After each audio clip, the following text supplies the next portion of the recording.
También más tarde, al inicio sobre todo al final del embarazo, alrededor de las 35 semanas, es recomendable, ¿no?, tener la perimetría, ¿no?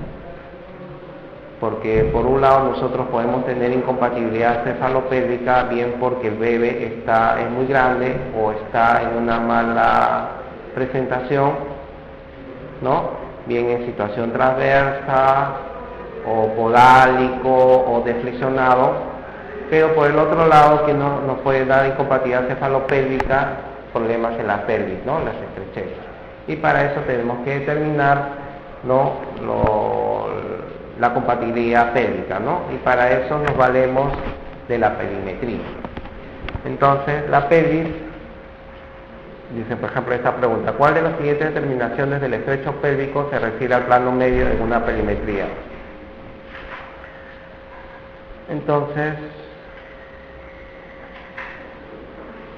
para eso nosotros tenemos que ver que la pelvis ósea está constituida por los huesos ilion, isquion, sacro, coxis y la sínfisis pubiana, que nos va a determinar tres estrechos, ¿no? El estrecho superior, ¿no?, dado por el promontorio sacro, ¿no?, los alerones sacros, la articulación sacroiliaca, la línea innominada a este nivel, que sería la línea innominada, la eminencia iliopectínea, la rama horizontal del pubis y la sínfisis pubiana, ¿no? Este es el estrecho superior. El estrecho inferior va a estar dado por el coxis, los ligamentos sacrociáticos, las ramas ascendentes del isquion, con sus tuberosidades isquiáticas, y el borde inferior de la sínfisis púbica. Y el diámetro o la excavación en sí, ¿no?, de la pelvis va a estar la zona constituida entre el pubis y el sacro, ¿no? ¿Esto por qué no salió? Va a estar referida por el borde inferior del pubis y las espinas ciáticas, ¿no? Y a la altura de la vértebra sacra tercera, ¿no? De tal manera que la pared anterior es más corta, el pubis mide una altura uterina de 4 centímetros, en cambio la concavidad sacra tiene una longitud aproximadamente de 10 centímetros. Y esto va a determinar una curva en el canal del parto, ¿no?, para que se produzca adecuadamente la expulsión de la cabeza. Entonces, para saber si una pelvis es compatible o no, nosotros establecemos, ¿no?, los diámetros. Entonces tenemos en el estrecho superior el diámetro promonto suprapúbico, ¿no?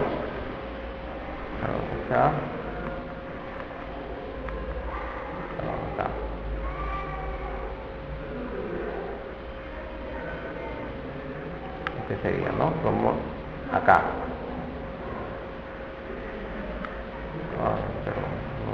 Promonto suprapubiano que mide 11 centímetros, el promonto subpubiano o conjugado diagonal que mide generalmente 12 centímetros, pero el que nos interesa es el conjugado verdadero, ¿no?,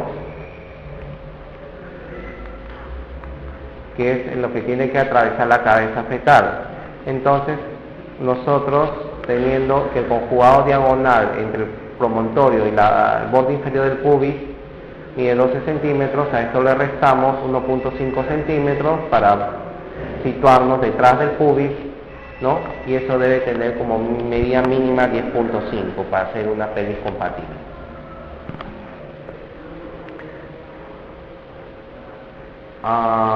También en la pelvis, en el estrecho superior, puede haber los transversos anatómicos, ¿no?, que no tienen mucha importancia, sino que va a ser el diámetro mayor que va a permitir la acomodación durante el embarazo de la cabeza fetal, ¿no? Realmente tiene un diámetro de 13 centímetros. Después hay los oblicuos izquierdos y el oblicuo derecho. El oblicuo izquierdo está entre la eminencia iliopectina izquierda y la articulación sacroiliaca derecha, un poco más grandecito, por eso que el bebé tiende generalmente a la posición izquierda, ¿no? Y lo que sí nos interesa es los diámetros de la excavación. Y a este nivel tenemos lo que todos conocen como el diámetro transverso o bisiático, que es el menor diámetro de la pelvis, ¿no? Que mide 10.5 centímetros, ¿no? Y que va a permitir el pase en la cabeza. Y otro diámetro que debemos tener en cuenta es el misacro, o sea, desde el vértebra sacra S2 a S3 hacia el borde inferior del pubis, que generalmente mide 11 o 12 centímetros. En los sacros planos esto a veces está cortado y nosotros medimos muchas veces el bisiático, ok, y nos olvidamos de medir evaluar la concavidad sacra, y esto también nos puede llevar a estrecheces pélvicas. En el estrecho inferior tenemos, ¿no?, el subsacro pubiano, o sea, entre la articulación sacro-coccigia y el borde inferior del pubis, ¿no?, que mide 11 centímetros, y el subcoxis subpubiano, o sea, más abajo, desde la punta del coxis, ¿no?, que generalmente esto puede medir 9 centímetros, pero durante el trabajo de parto esto se puede pulsar hacia la parte posterior, extendiendo su longitud a 11-12 centímetros, ¿no? Y lo que sí debemos tenerlo en cuenta es el isquiático, o sea, entre las tuberosidades isquiáticas, que normalmente deben medir 10.5 o 11 centímetros, y esto lo evaluamos clínicamente tratando de introducir el puño que mide 8 o 9 centímetros entre las tuberosidades isquiáticas, ¿no? De tal manera que descontando las partes blandas, generalmente esto mide más de 11 centímetros, pero más de 10.5 o 11 centímetros. Entonces, a la pregunta inicial, ¿no?, ¿cuál de las siguientes determinaciones del estrecho pélvico se refiere a plano medio de una perimetría? El intertuberoso es el estrecho inferior, conjugado verdadero, ¿no?, es el estrecho superior, conjugado obstétrico también, conjugado diagonal también, y el interespinoso sería el que corresponde a el estrecho medio, ¿no?, o plano medio.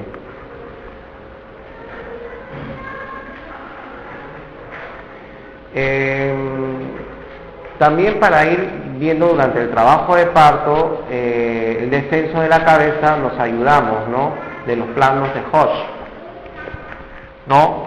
Vemos la distancia entre las espinas ciáticas y la cabeza, ¿no?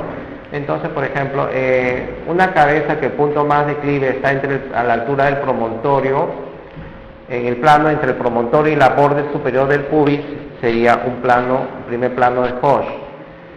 Un plano que esté pasando por el borde inferior del pubis, ¿no?, paralelo al anterior, sería el segundo plano de Hodge.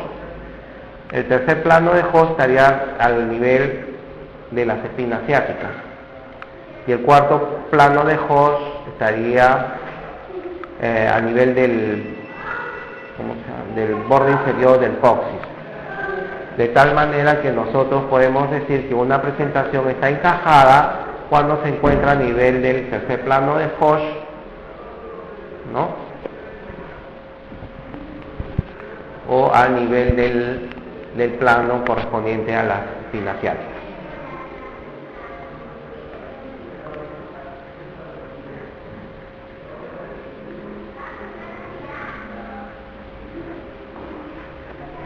Hemos hablado de situación, posición, presentación, actitud, pero clínicamente, para poder determinar estas, nos valemos clínicamente las maniobras de Leopold. Entonces, por ejemplo, tenemos la primera, segunda, tercera y cuarta maniobra, ¿no? Entonces la pregunta es, ¿cuál de las maniobras de Leopold sirve para determinar la presentación del feto? Entonces tenemos que la primera maniobra de Leopold se va a hacer colocándose a los pies de la paciente, tratando de coger entre ambas manos el polo superior de presentación. Vamos a determinar qué polo ocupa el fondo uterino. El polo cefálico generalmente es redondo, duro, pelotea. En cambio el polo podálico es blando, obtuso, irregular, ¿no? En la segunda maniobra es colocando las palmas de las manos a ambos lados, flancos de la madre, ¿no? Y determinar dónde se encuentra el dorso del feto, ¿no? Entonces precisa la situación y dorso del feto. Entonces tratamos de palpar la espaldita del feto de tal manera que sería la zona correspondiente a la columna. Entonces podemos decir derecha, posterior, derecha, izquierda, anterior o posterior, ¿no?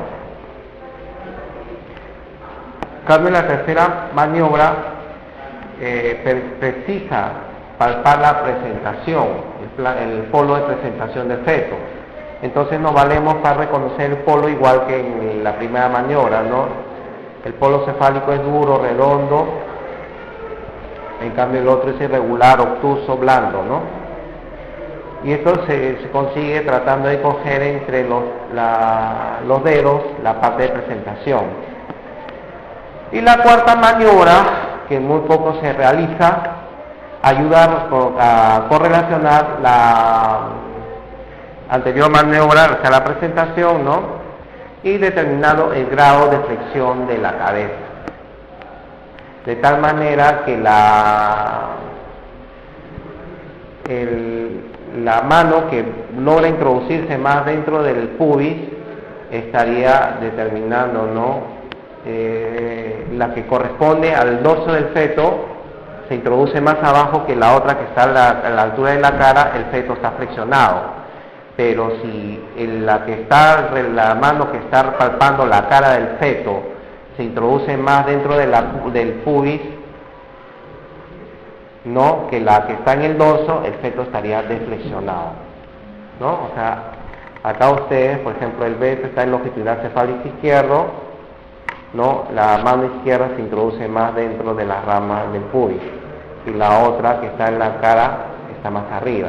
Si fuera al revés, estaría esto demostrándose esto no podría introducirse y estaría determinando una deflexión, porque el occipito del feto no deja introducir la mano, ¿no?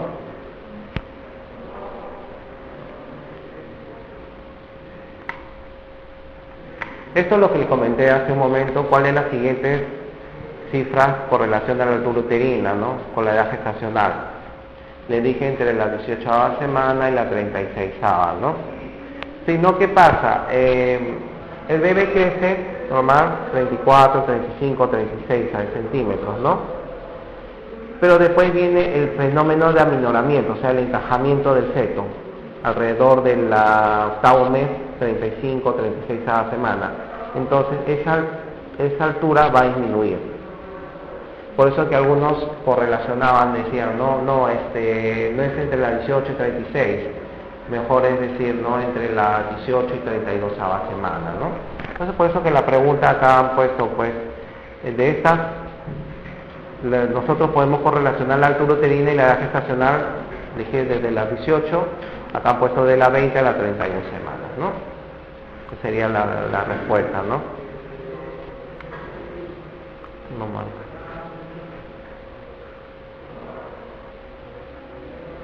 Esto ya lo dije.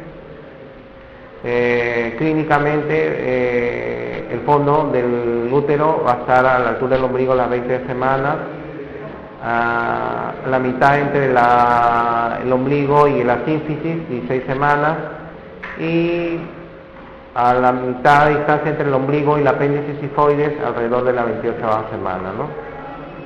Esto era clínicamente cuando no había cinta métrica. Hay una pregunta, ¿no? Paciente con gestación avanzada sin control prenatal acude por presentar contracciones uterinas, no precisa la fecha de última regla.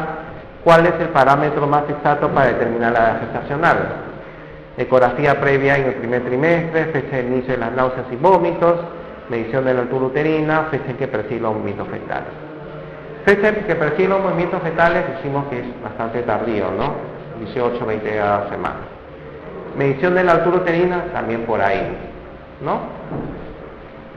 Fecha de inicio de las náuseas y vómitos, hay gestantes que no tienen náuseas y vómitos, ¿no? Otras que aparecen temprano. En cambio, la ecografía, dijimos, ¿no? Que nos va a permitir determinar desde la quinta semana de gestación, ¿no? Y cuando hablamos de gestación no estamos al tiempo de amenorrea, por si acaso, ¿no? Entonces la ecografía tomada en el primer trimestre tiene un error máximo de una semana. La tomada en el segundo trimestre, un error máximo hasta de 2 semanas. Y en el tercer trimestre, 2,5 hasta 2 a 2,5 semanas, ¿no? 2,5 semanas. Entonces una ecografía del primer trimestre nos puede dar un error, pues, de días o una semana, o sea, es más precisa.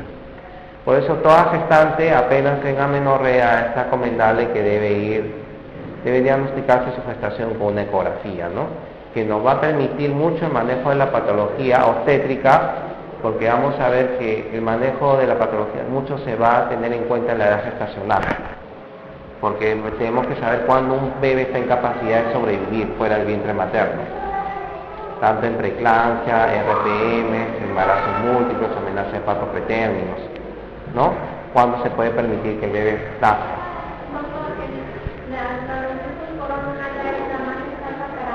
En el primer trimestre. No, el primer trimestre nomás. 12. Sí. O sea, primer trimestre estábamos hablando hasta la 14ª semana. Segundo trimestre hasta la 28, ¿no? Y tercer trimestre para ir para adelante, ¿no? Entonces, la longitud coronal-nalga es el parámetro más exacto que tenemos en el primer trimestre. En el segundo trimestre ya viene más exacto, ya no la longitud coronal-nalga, sino la longitud del fémur y el diámetro biparietal, ¿no? Y en el tercer trimestre, pues la longitud del fémur y la circunferencia abdominal, ¿no?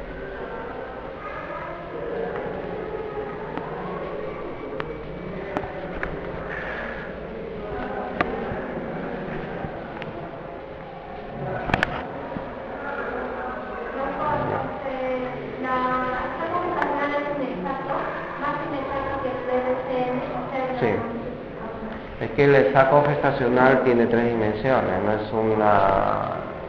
Y a pesar de que se le saque 3 dimensiones, es más... Se saca el prosceno, sí, lo más exacto es la longitud cefalonarga, te digo pues que te da una precisión máxima, con un error casi de 3 días máximo, ¿no? Entonces vamos a empezar ahora a ver ya complicaciones de la gestación, ¿no?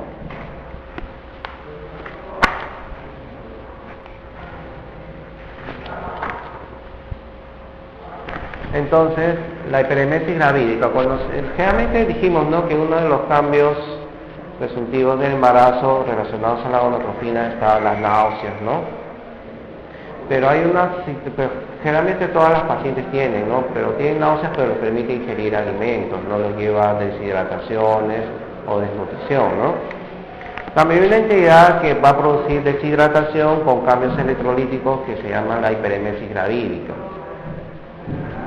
¿no? Que no le va a permitir ingerir nada de alimento a la gestante.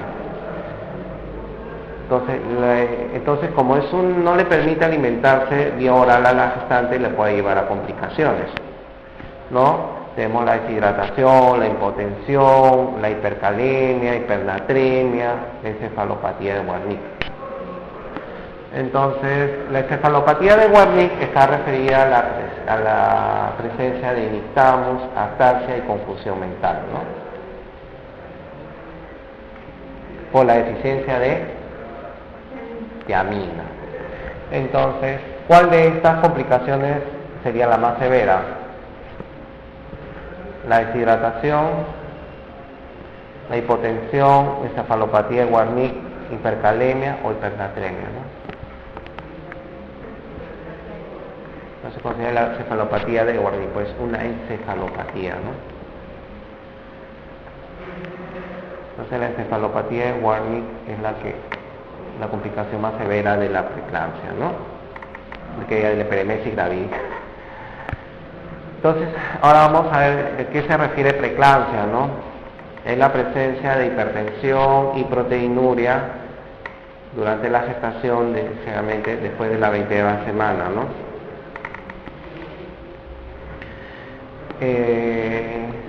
Se ha excluido el edema, que antes se consideraba como uno de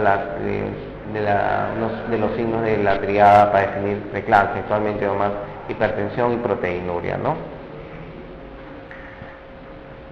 Y esto se relaciona con, como vamos a ver, a una mala invasión del trofoblasto en las arterias epidilares, ¿no? Que va a determinar unos cambios citotóxicos con un vasoespasmo, ¿no? Entonces, por lo general se presenta después de la 20ª semana, salvo en los casos de mola que puede presentarse antes. Puede haber hipertensión sola, lo que se llama hipertensión inducida por la gestación, la preeclampsia añadida una presión a una gestante hipertensa crónicamente, ¿no? Y hay un grado extremo de la preeclampsia, que es lo que se conoce la eclampsia, ¿no? Cuando hay una alteración a nivel del sistema nervioso central que va a producir convulsiones, ¿no? Por hipoxia.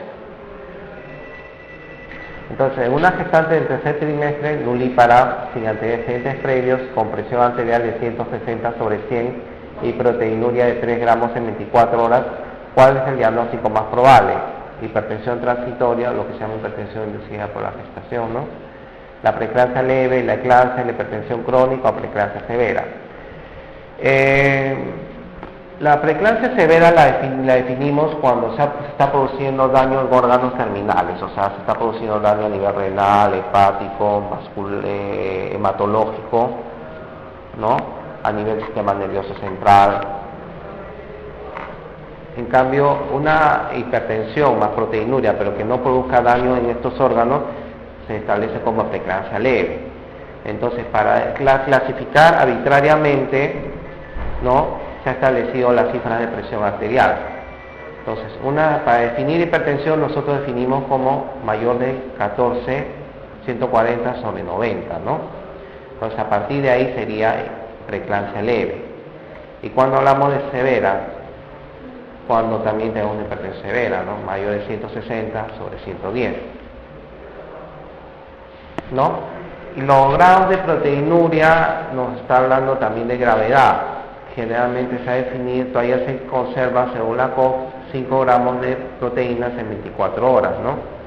Y establecemos también proteinuria leve cuando es mayor de 300 miligramos en orina de 24 horas. Y severa cuando es mayor de 5 gramos en orina de 24 horas. Entonces, teniendo una presión de 160/100, entonces acá la sistólica está en 160, pero la diastólica todavía está en 100, ¿no? Pero basta que una de ellas sea 160 o más, o la otra mayor de 110 o más para definir preeclampsia severa. Entonces acá el diagnóstico sería preeclampsia severa, ¿no es cierto?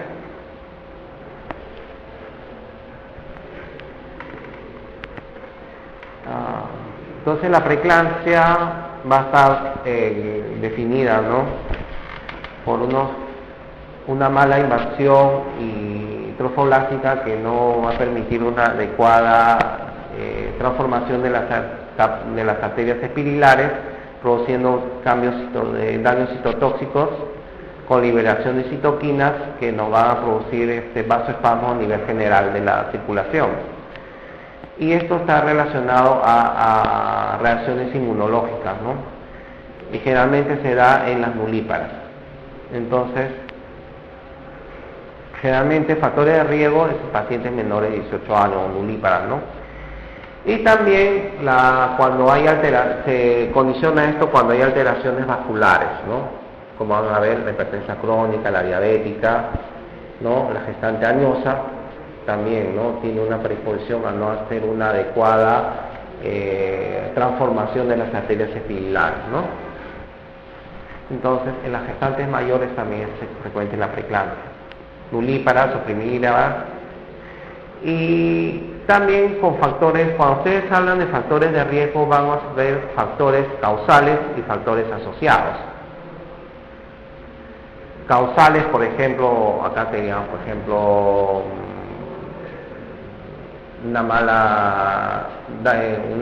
enfermedades vasculares, ¿no? Pero factores asociados a preeclampsia vamos a tener, por ejemplo, una paciente de bajo nivel de instrucción, ¿no?, desnutrición y pobreza. Pero esos son factores asociados con la falta de controles prenatales, ¿no?, que las pacientes no se han controlado adecuadamente y se le va a descubrir tardíamente con daños mayores, ¿no? En las gestaciones múltiples hay mayor cantidad de trofoblasto, ¿no?, placentas más grandes, placentas dobles, que pueden provocar en áreas focales una mala invasión del trofoblasto, ¿no? Entonces sería, por ejemplo, un factor acá causal, no asociado como la desnutrición, que no hay una explicación fisiopatológica que explique. En cambio, en el embarazo múltiple sí. El embarazo molar por N, ¿no?, hay una transformación del trofoblasto que nos puede llevar, de hecho, a preeclampsia. Mujeres diabéticas con los problemas vasculares que tienen, y de hecho las mujeres con lupus o los que tienen anticuerpos antifosfolipídicos, ¿no?, por las alteraciones vasculares que ya traen, ¿no?, que van a condicionar una mala invasión del trofoblasto. ¿Entendido? Entonces, relacionando la fisiopatología, pues, ¿no? No hay un acuerdo unánime, ¿no?, pero sí hay estudios que ya han evidenciado, pues, ciertas transformaciones que se producen, ¿no?, a nivel de implantación, que se resumen, ¿no?, una implantación placentaria inadecuada, mala invasión del trofoblasto que les refería, producción de agentes citotóxicos, no hay una adecuada transformación de las arterias espirilares, ¿no?, y van a liberar citoquinas al torrente sanguíneo, que es lo que van a producir el vasospasmo luego, ¿no? Y estos citoquinas van a establecer lo que se llama la disfunción endotelial, ¿no?, y vasospasmo generalizado. Por eso que antes a la preeclampsia se le llamaba toxemia, en los tiempos de los griegos se le llamaba toxemia, tóxicos, ¿no?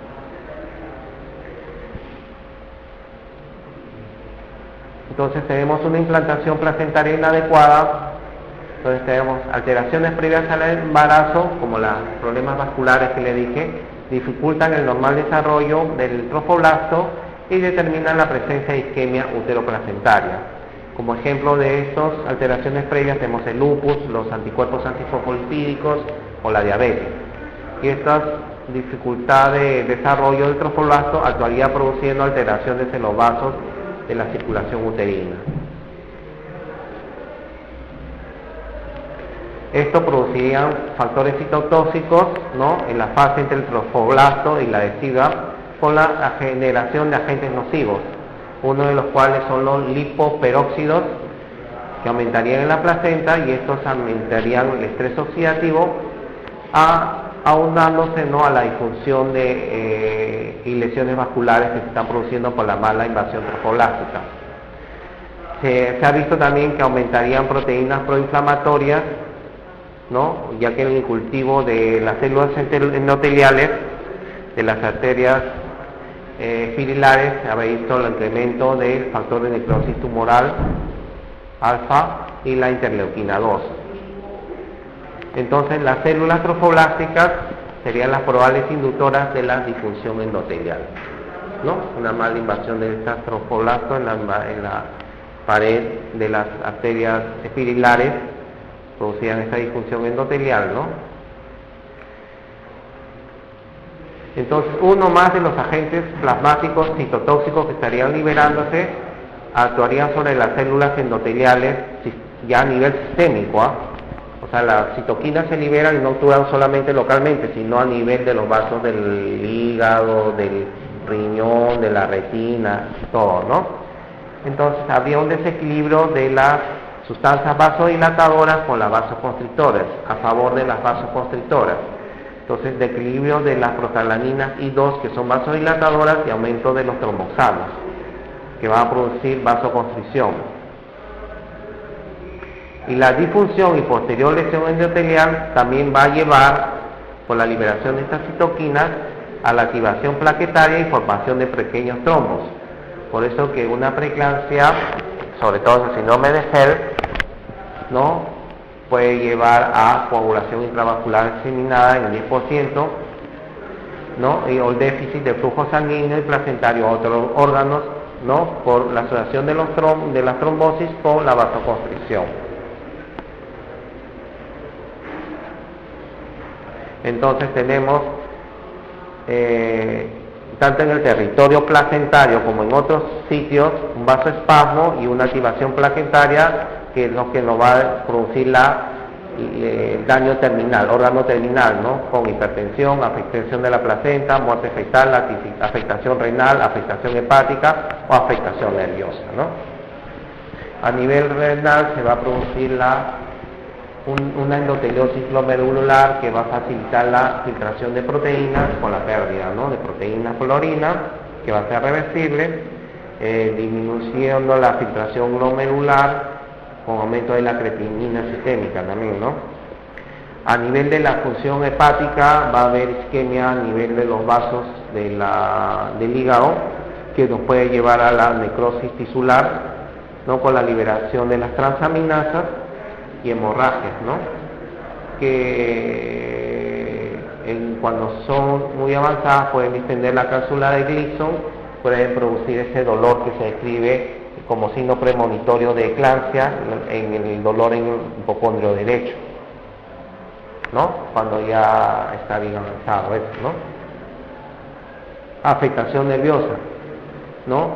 El vasoespasmo, ¿no?, nos puede llevar a hipoxia y edema cerebral, que va a despolarizar ciertos centros nerviosos que nos van a producir las convulsiones, ¿no? E incluso a nivel occipital las cegueras transitorias.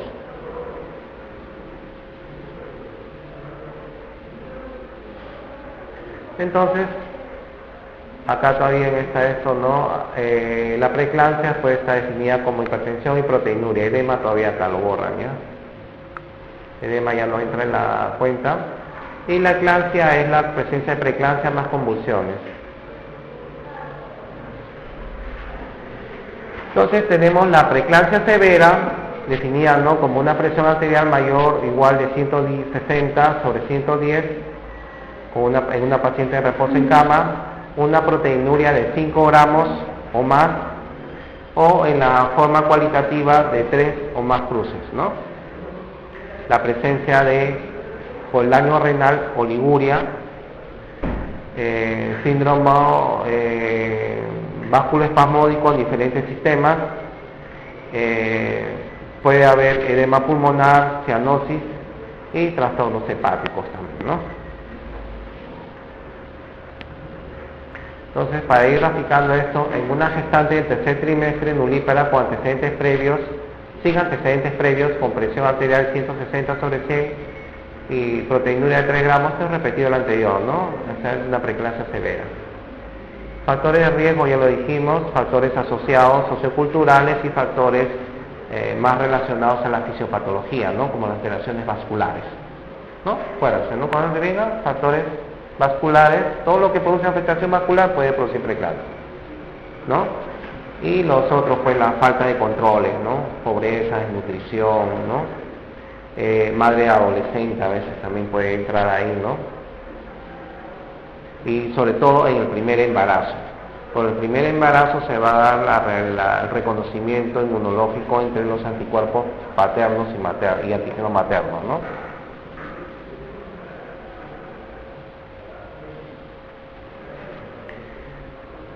Entonces, definiendo una preeclampsia leve como la presencia de hipertensión y proteinuria, pero sin disfunción de los órganos terminales, ¿no?, lo que sería la preeclampsia leve, el tratamiento va a ser una paciente que está en reposo, ver el bienestar fetal, cómo va, ¿no? Y el bienestar fetal lo vamos a determinar, ¿no?, determinando los movimientos fetales, ¿no? El bebé se debe mover varias veces por hora, ¿no? Menos de 10 movimientos en 24 horas se considera patológico, ¿no?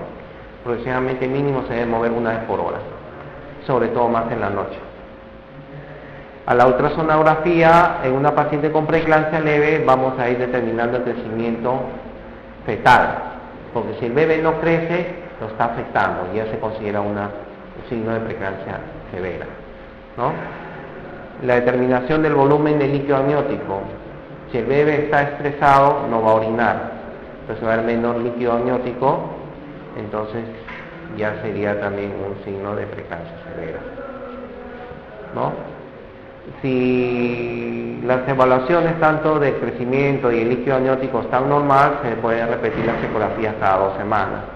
Pero si hay alguna evidencia, hay que repetirla 2 veces por semana, ¿no? Una vez confirmada, se establece ya el diagnóstico de preeclampsia severa, que el manejo va a ser diferente. Lo mismo podemos ir viendo el bienestar fetal a través de los test no estresantes o el perfil biofísico 1 a 2 veces por semana. El test no estresante es determinar la reactividad del feto. O sea, ustedes si hacen un movimiento, ahorita empiezan a correr, sus latidos cardíacos se van a incrementar. Sí, ¿no es cierto? Igual el bebé, el feto, perdón. El feto al tener un movimiento, sus latidos cardíacos se deben incrementar. Y eso es lo que se conoce como reactividad cardíaca fetal. No, una aceleración de los latidos cardíacos fetales, ¿no? al movimiento mayor de 15 latidos por minuto se considera como reactividad cardíaca normal, ¿no? El bebé que no tiene movimientos o tiene movimientos y no tiene reactividad, está un bebé con algún problema, ¿no? Lo mismo, el perfil físico fetal también es una prueba ecográfica que va a medir la reactividad fetal y la presencia de los movimientos corporales, tono fetal, movimientos respiratorios y evaluación de líquido amniótico, ¿no? Trata de englobar en una sola prueba todo, ¿no?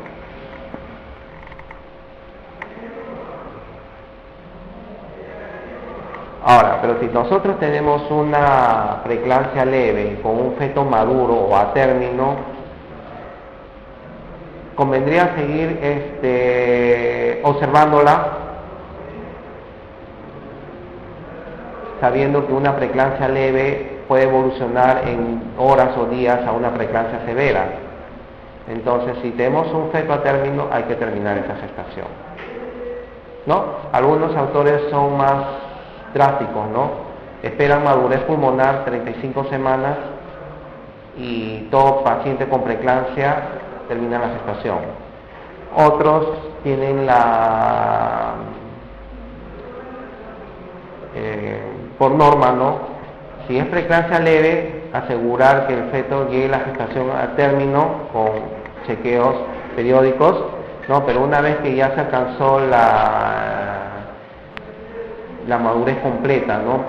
Tanto pulmonar como metabólica del feto, ¿no? Sobre las 37 semanas, inducir el parto. Porque nosotros podemos tener madurez pulmonar del feto a las 34 semanas, pero a veces el hígado no está metabólicamente completo para un adecuado metabolismo, ¿no? Entonces eso se considera desde 35 36 semanas, por eso que una gestación a término se considera también de 37 semanas. En cambio, teniendo una paciente con preeclampsia severa, esta paciente ya no puede seguir una paciente, leve, con preeclampsia leve puede seguir su tratamiento ambulatoriamente, pero una paciente con preeclampsia severa no, necesita hospitalizarse y un seguimiento muy meticuloso, ¿no? Entonces, lo que tenemos que acá manejar es la presión arterial, conseguir que la presión arterial sistólica sea menor de 160 y la diastólica menor de 105, entre 105 y 90, ¿no? Para eso usamos drogas antihipertensoras, ¿no? Vasodilatadoras como la hidralazina, la metildopa o el beta bloqueador, la betalol, ¿no? Tenemos que una paciente con preeclampsia severa, prevenir las crisis convulsivas. Si está próximo al parto, ¿no? Usar el sulfato de magnesio, ¿no? 4 a 6 gramos de venoso seguidos por 1 o 2 gramos cada hora hasta 24 o 48 horas del nacimiento, ¿no? Hay que manejar líquidos y electrolitos. En una paciente de preeclampsia severa hay que interrumpir el embarazo ¿no? Si apenas haya maduración pulmonar. Acá no vamos a esperar 37, 38 semanas. Maduración pulmonar, hay que interrumpir el embarazo. Pero hay casos que tenemos preeclampsia severa muy temprano, ¿no? 28 a 34, 33, 34 semanas. Entonces acá hay que madurar con corticoides el pulmón, ¿no? Y luego interrumpir la gestación, ¿no? 48 horas después de iniciar la corticoterapia. Porque en una preeclampsia severa ya se está produciendo daños en los sistemas de la paciente y puede empeorar. Entonces acá es el daño materno y también por el otro lado el bebé está en un ambiente hostil, ¿no? Y está sufriendo. Entonces, tratar en una preeclampsia severa, llevar la gestación hasta las 32 semanas, madurar y interrumpir el embarazo, ¿no? En cambio, la eclampsia, dijimos, no, son los síntomas de preeclampsia más convulsiones. Entonces acá lo que hay que tener en cuenta es controlar las crisis convulsivas con sulfato de magnesio, que va a inhibir la despolarización de la placa mioneural, ¿no? Y se usa de preferencia sulfato de magnesio, también se puede usar fenobarbital, diazepam o fenitoína, ¿no? Y por supuesto, una vez controladas las crisis convulsivas, hay que interrumpir la gestación. Pero el sulfato de magnesio también se debe usar en dosis adecuadas, ¿no? Entonces, dice, por ejemplo, ¿cuál es el primer signo que aparece en la intoxicación por sulfato de magnesio en gestantes? Bradicardia, miosis, diaforesis, relajación esfinteriana o areflexia esteolinosa. Entonces tenemos que la intoxicación, los niveles de sulfato de magnesio en sangre sérico generalmente permanecen menores de 5 microequivalentes por litro. Cuando estas cifras de sulfato de magnesio están sobre los 8.000 equivalentes, entre 8 a 10 puede haber pérdida de los reflejos osteotendinosos, ¿no? De 10 a 15 puede haber parálisis respiratoria y mayor de 20 puede haber paro cardíaco.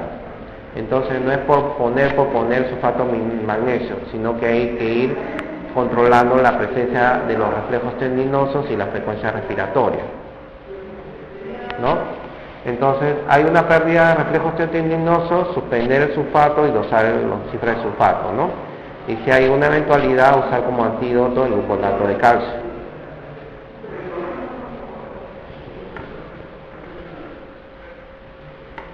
Entonces tenemos que el ion magnesio predomina intracelularmente, aproximadamente intracelular 40 microequivalentes por litro, y su concentración en el suero oscila entre 1.5 y 2.5, algunos van hasta 5, ¿no?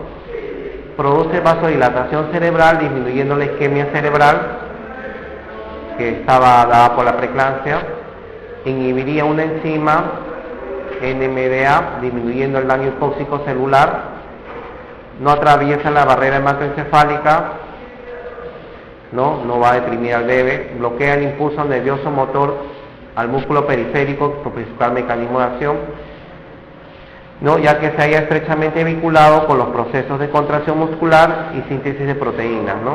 Y también con el catabolismo de grasas y la utilización de glucosa. En un trabajo experimental, Zunkle y colaboradores refieren que al administrar un total de 12 gramos de sulfato de magnesio por vía intraocular y endovenosa en 2 días se produjo alteración de la conciencia, areflexia, tetraparesis y coma, aumentando primero las concentraciones de magnesio en los eritrocitos en el plasma. Concluye que la paciente con insuficiencia renal aguda, la administración de magnesio puede conducir muy rápidamente a intoxicación. Si vamos a usar el sulfato de magnesio en una paciente con preeclampsia severa o con eclampsia, hay que tener en cuenta que la filtración glomerular renal está disminuida, hay presencia de oliguria, ¿no? Entonces la intoxicación puede ser más rápida por la acumulación.